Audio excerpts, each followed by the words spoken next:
नमस्कार, उत्तराखंड समाचार में आपका स्वागत है। मैं नूतन वरुण। सबसे पहले मुख्य समाचार। प्रधानमंत्री ने राष्ट्रीय मापिकी सम्मेलन 2021 का किया उद्घाटन। राष्ट्रीय पर्यावरण मानक प्रयोगशाला की रखी आधारशिला। परमाणु समय मापक और भारतीय निर्देशक द्रव्य को भी किया राष्ट्र को समर्पित। केंद्रीय शिक्षा मंत्री डॉक्टर रमेश पोखरियाल निशंक 7 जनवरी को करेंगे जेईई एडवांस परीक्षा की तारीखों का ऐलान। आईआईटी में दाखिला संबंधी पात्रता मापदंडों की भी करेंगे घोषणा। पिथौरागढ़ में भारत नेपाल के बीच बने पुल पर अब पास के जरिए होगी आवाजाही। तय समय के लिए ही दोनों देशों के बीच खोला जाएगा आवागमन।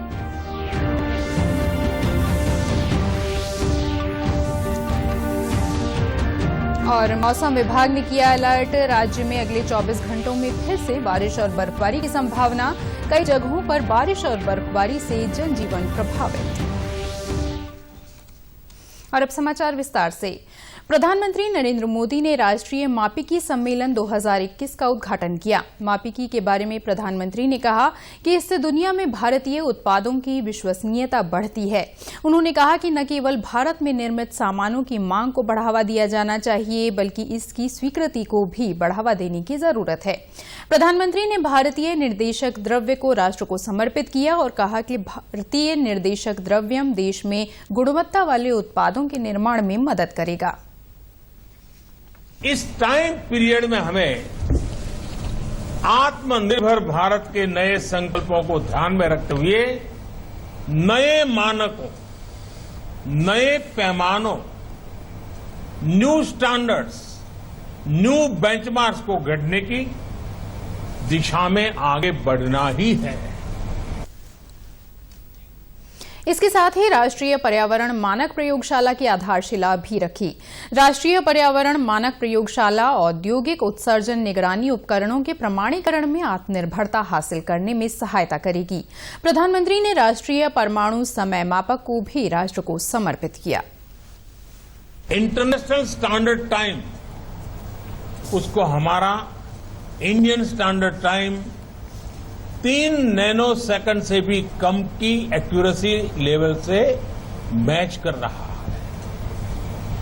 इसमें इसरो सहित हमारे जितने भी संस्थान कटिंग एज टेक्नोलॉजी में काम कर रहे हैं, उनको बहुत मदद मिलने वाली है। केंद्रीय शिक्षा मंत्री डॉक्टर रमेश पोखरियाल निशंक आईआईटी में दाखिला संबंधी पात्रता मापदंडों का ऐलान 7 जनवरी को करेंगे। इस दौरान वे जेईई एडवांस परीक्षा की तारीखों का भी ऐलान करेंगे। इस बात की जानकारी शिक्षा मंत्री ने आज ट्वीट कर दी। गौरतलब है कि पिछले महीने ही शिक्षा मंत्री ने घोषणा की थी कि 2021 से जेईई मेंस परीक्षा साल में 4 बार आयोजित की जाएगी। ये सत्र फरवरी, मार्च, अप्रैल और मई में आयोजित किए जाएंगे। जेईई मेंस परीक्षा का पहला सत्र आगामी 23 फरवरी से 26 फरवरी के बीच आयोजित किया जाएगा। राज्य में कोरोना वैक्सीनेशन के पहले चरण की तैयारियां की जा रही हैं। कैबिनेट मंत्री मदन कौशिक ने जानकारी दी कि राज्य सरकार ने कोरोना वैक्सीन के रखरखाव के लिए तैयारियां कर ली हैं। वैक्सीन आने पर सबसे पहले मेडिकल स्टाफ और 55 वर्ष से अधिक उम्र के लोगों को वैक्सीन लगाई जाएगी। साथ ही जो लोग अन्य बीमारियों से ग्रसित हैं, उनको भी वैक्सीन लगाई जाएगी। पहले फेज में जो पहले से निर्देश है कि जो हमारे मेडिकल क्षेत्र से जुड़े हुए लोग हैं, जो हमारे फ्रंट लाइन में काम करने वाले लोग हैं, जो हमारे 55 साल से ऊपर और जो किसी बीमारी से इस प्रकार की पीड़ित हैं, उनके लिए फर्स्ट फेज में सारी प्रक्रिया पूरी होगी। तो राज्य सरकार ने पूरी तैयारी कर ली है और जल्दी ही भारत सरकार से प्राप्त। वहीं नगर निगम देहरादून के स्वच्छता कर्मी सहित फ्रंटलाइन वर्कर्स को पहले चरण में कोरोना की वैक्सीन लगाई जाएगी।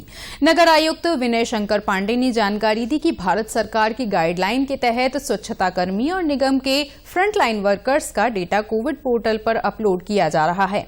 निगम के करीब 3,500 फ्रंटलाइन वर्कर्स को पहले चरण में कोरोना की वैक्सीन लगाई जानी है। अभी भारत सरकार से और प्रदेश सरकार की ओर से जो हमारे फ्रंटलाइन वर्कर हैं, पर्यावरण मित्र, इनका डेटा मांगा गया है और उसको तैयार करने की प्रक्रिया चल रही है। संख्या करीब 3 से 3,500 के आसपास होगी और ये कल शाम तक हमारा डेटा पूरा तैयार हो जाएगा, इसको हम लोग प्रेषित कर देंगे। इस बीच प्रदेश में आज कोरोना के 301 नए मामले सामने आए हैं। एक्टिव मामलों की संख्या अब 3,966 हो गई है। प्रदेश में अब तक 1,535 लोगों की कोरोना संक्रमण के कारण मृत्यु हो चुकी है। पिथौरागढ़ में भारत और नेपाल के बीच अब एक से दूसरे देश में बिना पास के आवाजाही नहीं हो पाएगी। पिथौरागढ़ जिला प्रशासन के साथ ही नेपाल के बैतडी और दारचूला प्रशासन भी आवाजाही के लिए स्थानीय स्तर पर पास जारी कर रहा है। दरअसल दोनों देशों के स्थानीय प्रशासन ने यह कदम पुल खुलने पर अनियंत्रित भीड़ को कम करने के लिए उठाया है ताकि कोरोना संक्रमण को रोका जा सके। हाँ, कोविड-19 के बढ़ते हुए स्वरूप को देखते हुए ये व्यवस्था की गई है कि आने जाने वाले परमिशन लेकर ही आए जाएंगे और सीमित संख्या में 100 से अधिक किसी भी दशा में नहीं आएंगे जाएंगे। और ये ब्रिज जो है 10 बजे से 1 बजे तक ही ओपन किया जाएगा, जिससे कि सोशल डिस्टेंसिंग बना करके लोग आए जाएं। और इसके अलावा सभी लोगों का एंटीजन टेस्ट भी हो रहा है और जो पॉजिटिव पाए जाएंगे उन्हें आने की अनुमति नहीं दी जाएगी। गौरतलब है कि कोरोना संक्रमण के बाद भारत और नेपाल को जोड़ने वाले धारचूला, झूला घाट और जौलजीबी के अंतर्राष्ट्रीय पुल मार्च में बंद कर दिए गए थे।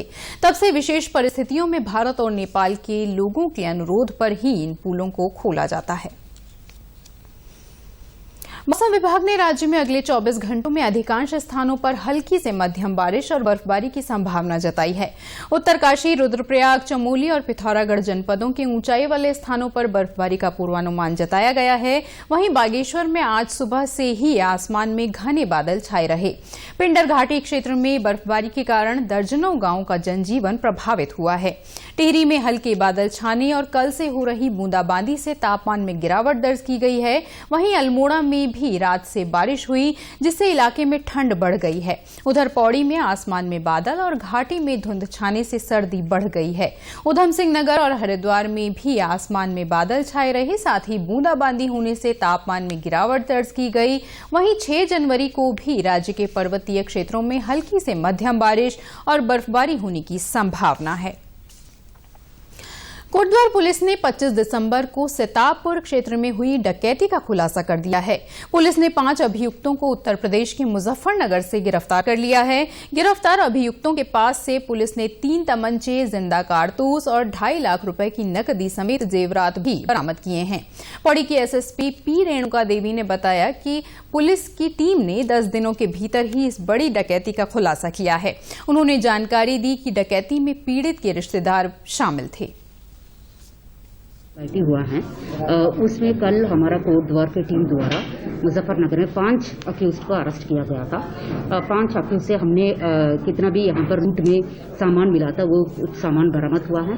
उसमें कैश भी है, ज्वेलरी भी है। उसके अलावा घटनाक्रम में उन लोगों ने यूज किया था 3 गाड़ी बरामद हुआ है और तमंचा, चाकू वगैरह भी बरामद किया है। तो उनसे पूछताछ पर यह पता चला था और 2 अभियुक्त हैं इस मुकदमा में अभी वांछित चल रहे हैं। एक प्रवीण है, वो इस घटना का मतलब वादी है, उनकी रिलेटिव है।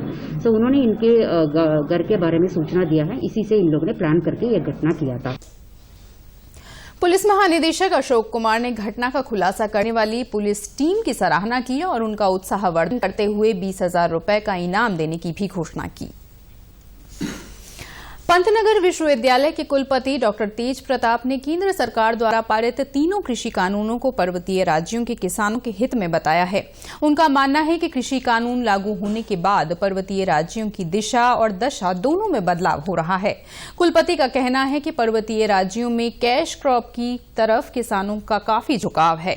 हिमाचल और कश्मीर के किसानों द्वारा उत्पादित सेब पर मंडी शुल्क लगता था, जिससे अब उन्हें राहत मिलेगी और वो अपना उत्पादित सेब कहीं भी बेच सकेंगे। उन्होंने कॉन्ट्रैक्ट फार्मिंग को पहाड़ों की जरूरत बताया। पहाड़ में एक जबरदस्त मूव है टूवर्ड्स ये कैश क्रॉपिंग के ऊपर। कैश क्रॉपिंग के लिए कानून बहुत अच्छा है। लोगों को ये परेशानी होती थी, कश्मीर और हिमाचल से सेब जाता, सब्जियां जाती हैं मंडियों में, पहले वो टैक्स मरता था। अब वो जो बाहर बेचने के लिए परमिशन होती है, वो बाहर भी बेच सकते हैं, अंदर भी बेच सकते हैं, तो डेफिनेटली लोगों के फेवर में है। कॉन्ट्रैक्ट फार्मिंग ये पहाड़ों की नीड ऑफ द आवर है। टिहरी जिला प्रशासन अब पर्यटकों को लुभाने के लिए टिहरी झील में कई तरह की गतिविधियां शुरू करने जा रहा है। इसके लिए पीपलडाली के नजदीक पिपोला गांव और डोबरा चांटी में बोटिंग पॉइंट बनाने का काम जल्द शुरू होने जा रहा है। साथ ही झील के किनारे अन्य पर्यटन स्थल भी विकसित किए जाएंगे, जिससे स्थानीय लोगों के लिए रोजगार की संभावनाएं भी बढ़ेंगी। जिलाधिकारी ईवा आशीष श्रीवास्तव ने बताया कि झील में हाउस बोट के अलावा फ्लाई बोटिंग, तिवाड़ गांव में पेडल बोट्स के साथ ही डोबरा चांटी में टेंट कॉलोनियों को बनाए जाने की भी योजना है। हम हाउस बोट की एक तो कार्य योजना बना रहे हैं, दूसरा हम पैरासेलिंग चलाने का, फ्लाई बोर्डिंग वगैरह होती है, ये सब कुछ एक्टिविटीज लाना चाह रहे हैं। इवन कुछ मैनुअल एक्टिविटीज जैसे जॉर्बिंग वगैरह हो गई, या मैनुअल जो पेडल बोट्स होती हैं वो भी कुछ कुछ छोटे हिस्से में, जैसे कि फॉर एग्जांपल तिवाड़ गांव के पास थोड़ा शेल्टर्ड है तो उस जगह पर चलाने की योजना बना रहे हैं। डोबरा चाटी की तरफ और हम एक और बोटिंग पॉइंट खोल करके पीपल डाली से पहले वहां पर भी हम चाह रहे हैं कि वहां भी बोटिंग पॉइंट्स खोल। कनिष्ठ प्रमुख कुलदीप पवार ने टिहरी झील में पर्यटकों को सुविधाएं मुहैया कराने के लिए जिला प्रशासन के प्रयासों की सराहना की।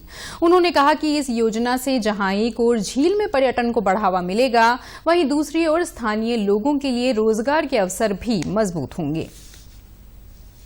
तो बहुत दिनों से टिहरी बांध पर अपना शोध कर रहे हैं और हम लोगों के माध्यम से घुंटी पिपोला गांव में भी एक नया पॉइंट खुलने जा रहा है, रजाखेत में नया पॉइंट खुलने जा रहा है, डोबरा में नया पॉइंट खुलने जा रहा है। इससे स्थानीय लोगों को, स्थानीय बेरोजगार युवाओं को वोट लाने का मौका मिलेगा। और हरिद्वार के लोगों को जल्द ही बड़ी सौगात मिलने जा रही है। रुड़की हरिद्वार राष्ट्रीय राजमार्ग का कार्य जनवरी माह में पूरा हो जाएगा, जिसके बाद लगभग 1 दर्जन पुल और फ्लाईओवर हरिद्वार की जनता के उपयोग के लिए खोल दिए जाएंगे।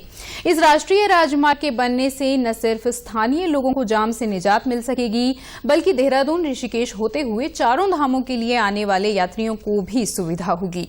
हरिद्वार के जिलाधिकारी सी रविशंकर ने बताया कि कोरोना महामारी के कारण राष्ट्रीय राजमार्ग निर्माण के कार्य में थोड़ा विलंब हुआ है, लेकिन महाकुंभ की शुरुआत से पहले ही हाईवे संबंधित कार्य पूरे कर लिए जाएंगे। मेजर जो पॉइंट्स है, जहां पे जो पुल है, फ्लाईओवर्स है, वो उसके पहले जो जनवरी 14 के पहले जो है पूरा करने का आश्वासन दिए हैं। फिलहाल कुंभ का नोटिफिकेशन तो मतलब जब होगा तब हम बता पाएंगे। अदरवाइज जो है एक्चुअल नोटिफिकेशन के पहले, नोटिफिकेशन का मतलब जो कुंभ स्टार्ट होने के पहले सारे कार्य जो है संतोषजनक रूप से कंप्लीट होने का पूरा उम्मीद है। उत्तराखंड के समाचारों में बस इतना ही। चलते चलते मुख्य समाचार एक बार फिर। प्रधानमंत्री ने राष्ट्रीय मापिकी सम्मेलन 2021 का किया उद्घाटन। राष्ट्रीय पर्यावरण मानक प्रयोगशाला की रखी आधारशिला। परमाणु समय मापक और भारतीय निर्देशक द्रव्य को भी किया राष्ट्र को समर्पित। केंद्रीय शिक्षा मंत्री डॉक्टर रमेश पोखरियाल निशंक 7 जनवरी को करेंगे जेईई एडवांस परीक्षा की तारीखों का ऐलान। आईआईटी में दाखिला संबंधी पात्रता मापदंडों की भी करेंगे घोषणा। पिथौरागढ़ में भारत नेपाल के बीच बने पुल पर अब पास के जरिए होगी आवाजाही। तय समय के लिए ही दोनों देशों के बीच खोला जाएगा आवागमन।